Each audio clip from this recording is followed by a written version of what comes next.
She never smiled, not once. Not when she took the orders, not when she brought the food. Not even when the little kids at the corner table waved goodbye with syrupy fingers. She moved like a ghost on autopilot, polite, quick, and hollow. Michael had been coming to that small-town diner every Saturday morning with his 6-year-old daughter, Ellie, ever since they moved in 2 months ago. After losing his wife in a tragic car accident, breakfast with Ellie became a tradition, a small ritual that helped them feel normal again. Ellie always ordered chocolate chip pancakes. They always had black coffee and eggs. And she, the waitress, always served them. At first he figured maybe she was just shy, or tired, or having a bad week. But week after week, he couldn't help but notice her eyes never lit up, not even for a second. And one morning, something in Michael stirred. Maybe it was Ellie's innocent question, "Daddy, why doesn't the pancake lady smile?"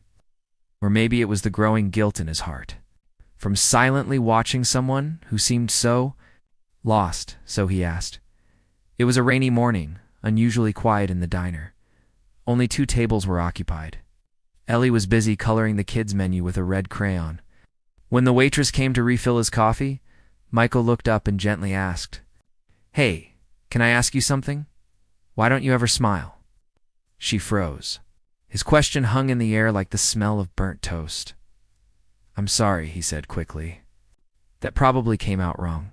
I've noticed. And I hope you're okay." The coffee pot in her hand shook slightly before she set it down. Her lips pressed together tightly as if to contain something. Then, softly, almost like a breath, she said, "Because if I start smiling, I'm afraid I won't be able to stop crying." Her name was Ava. She was 28. And 5 months ago, her fiancé and her little brother were shot and killed during a gas station robbery. A freak incident. Wrong place, wrong time. They were coming back from a baseball game.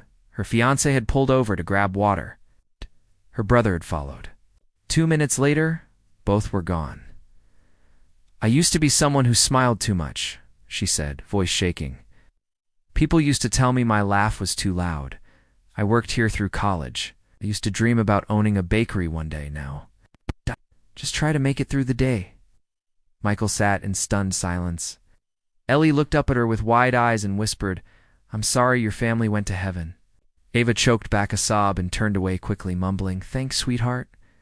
Michael couldn't stop thinking about her after that. Not in a romantic way, he wasn't even sure his heart was ready for anything like that, but as a human, being aching for another. He understood pain.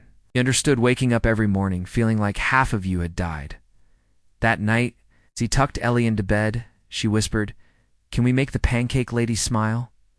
He smiled. "We can try." Next morning, they showed up at the diner with a homemade card Ellie had made. It was a bright yellow paper filled with flowers, hearts, and stick figures holding hands. Inside it said, "It's okay to be sad. We see you. You're not alone." In crayon, Ava didn't smile when she read it. She cried, and that was better. She sat with them on her break for the first time. She told Ellie about her brother who used to draw Pikamin characters on restaurant napkins. She told Michael how she'd stopped baking after the funeral because the kitchen reminded her of the life she was supposed to have. "I feel like I'm surviving, not living," she said. Michael nodded slowly. "That's how I felt for months.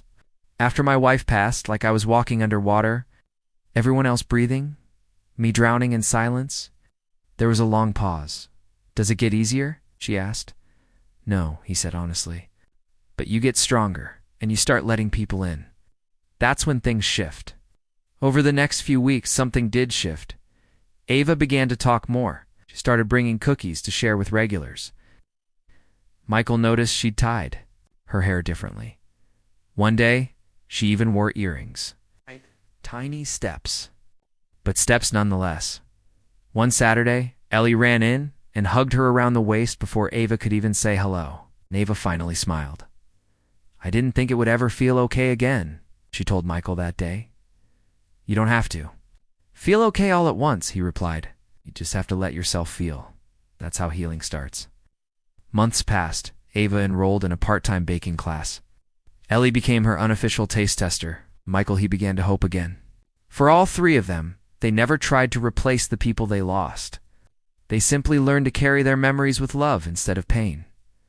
In one warm spring morning, as Ellie blew bubbles in the park and Ava laughed a real, full laugh, Michael looked up and thought, this is what healing looks like, not in grand gestures, but in small, quiet moments when we choose to live again.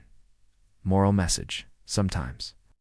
The people who seem the strongest are carrying the heaviest grief.